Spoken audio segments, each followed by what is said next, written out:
ഇങ്ങനെ മാസങ്ങൾ കുറെ കഴിഞ്ഞപ്പോൾ സൈനബ ബീവി റളിയല്ലാഹു അൻഹ പറയുന്നു, ഒരു ദിവസം ഞാൻ എന്റെ റൂമിൽ നിൽക്കുമ്പോ ഞാനൊരു നിഴല് കാണുന്നു. ഒരു നിഴല് കാണുന്നു. ഞാനിങ്ങനെ നോക്കി നിഴല് നോക്കുമ്പോൾ ഒരു പുരുഷന്റെ നിഴലാണ്. അങ്ങനെയുള്ള പുരുഷന്മാരെ നേര് കണ്ടാൽ ഓർക്കുന്ന തിരിയും തലയെക്കെട്ടുണ്ടാവും, നിങ്ങളൊക്കെ കുപ്പായുണ്ടാവില്ലേ വലിയ വലിയ ആളുകളാകുമ്പോ. അപ്പൊ നബി സല്ലല്ലാഹു അലൈഹി വസല്ലമ തങ്ങളുടെ നിഴലാകുമ്പോ തലയെക്കെട്ടൊക്കെ ഉണ്ടാവൂലേ. സുബ്ഹാനല്ലാഹ്, ഒരു നിഴല് ഞാൻ കാണുന്നു, പുരുഷന്റെ നിഴലാണെന്ന് നിഴല് കണ്ടപ്പോ എനിക്ക് മനസ്സിലായി. ഞാനിങ്ങനെ ചിന്തിച്ചു, പടച്ചവനെ, ഈ നിഴല് ഒരു പുരുഷന്റെ നിഴലാണല്ലോ.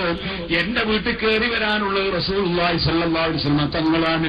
തങ്ങൾ എന്റെ വീട്ടിൽ വരാറില്ലല്ലോ.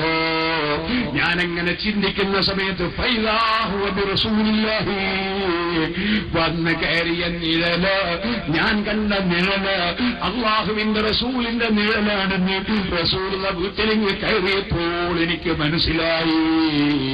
കയറി വന്നത് റസൂലുള്ളയാണ്. ഇമാം അഹ്മദ് ഇബ്നു ഹംബൽ റളിയല്ലാഹു അൻഹു മുസ്നദിൽ റിപ്പോർട്ട് ചെയ്ത ഹദീസാണ്. അങ്ങനെ അല്ലാഹുവിന്റെ റസൂൽ കയറി വന്നപ്പോൾ എന്റെ സന്തോഷം പറയണ്ട. എന്നോട് പിണങ്ങിയതല്ലേ, ചീത്ത പറഞ്ഞ വകയിൽ പിണങ്ങി നിന്നതല്ലേ. ആ റസൂലുള്ളാഹിന്റെ വീട്ടിൽ വന്നപ്പോ എന്റെ സന്തോഷം പറയണ്ട. ഓ, എത്ര തവണയാണ് നിയല് നിയല് നിയല്. ആ കടന്നു വരുന്ന നിയല് ആരെ പേരിലാ കള്ളത്തരം പറയുന്നത്?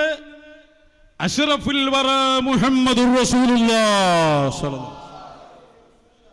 ഹബീബായ തങ്ങൾക്ക് നയലില്ലല്ലോ, വെറുതെ പറയല്ലോ ഇത്.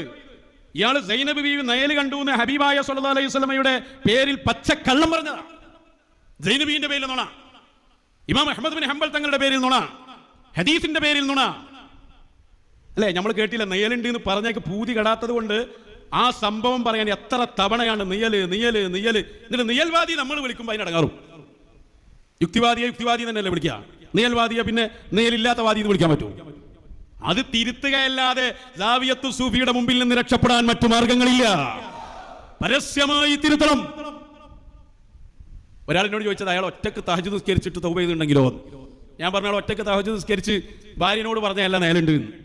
അയാൾ ലോകത്തോട് പറഞ്ഞതാ, മൈക്ക് കെട്ടി പറഞ്ഞതാ. ഒരു തവണയല്ല, 2 തവണയല്ല, 3 വർഷത്തോളം നിരന്തരമായി. എല്ലാം ഞങ്ങളുടെ കയ്യിലുണ്ട്. പിന്നാലെ ഞങ്ങളും നടന്നിട്ടുണ്ടെന്ന്. അവസാനം തൊവീലായ മുതവ്വലായ കിതാബ് എടുത്തു. നാദാപുരത്ത് വന്നിട്ട് അക്കിതാബുമായി ഞങ്ങൾ ചെന്നു. അല്ലെ, ശ്രീകണ്ഠേശ്വരത്തിന്റെ അന്നത്തോടുകൂടി പിന്നെ തൽക്കാലം നിർത്തി.